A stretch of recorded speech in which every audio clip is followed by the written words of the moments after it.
To the president breaking his silence on the fate of the controversial road board. The president tonight called for the abolition of the road board, saying it has long been a source of corruption in the government.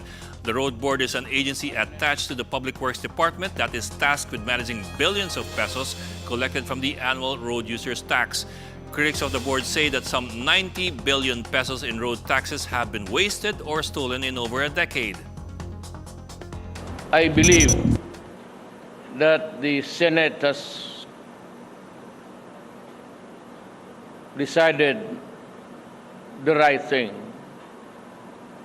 and has stated that the road tax board has been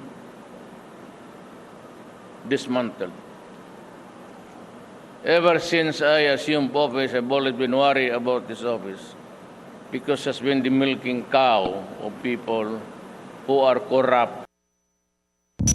Now, the president says he is making the statement to break the impasse between the House of Representatives and the Senate on what to do with the road board. The lower chamber passed a bill abolishing the road board in May this year. But following a change of leadership in the House of Representatives, Speaker Gloria Arroyo decided to rescind the House measure.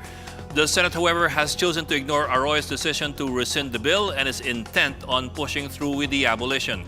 In a speech just an hour ago in Pasay City, the president says he backs the abolition of the road board, saying it has only been a milking cow of corrupt legislators. The president says that if it comes to a constitutional crisis, he is confident that the palace and the Senate have the upper hand. It is not premature because the post is vacant. And if you don't get out from there, I can fire you anytime and I replace you. So I believe that the courtesy resignations are there, and maybe I will just ask him to help me.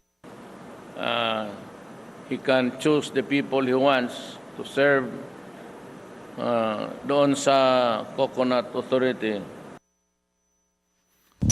That was the president speaking about the Philippine Coconut Authority Board, and that's the story that's following next. Now, still on the issue of corruption, the president has called on all the members of the Philippine Coconut Authority Board to tender their courtesy resignations. The president says he intends to appoint newly retired Air Force Chief Galileo Quintanar to head the board. The president says he needs someone he can trust who is not corrupt to head the Coconut Authority.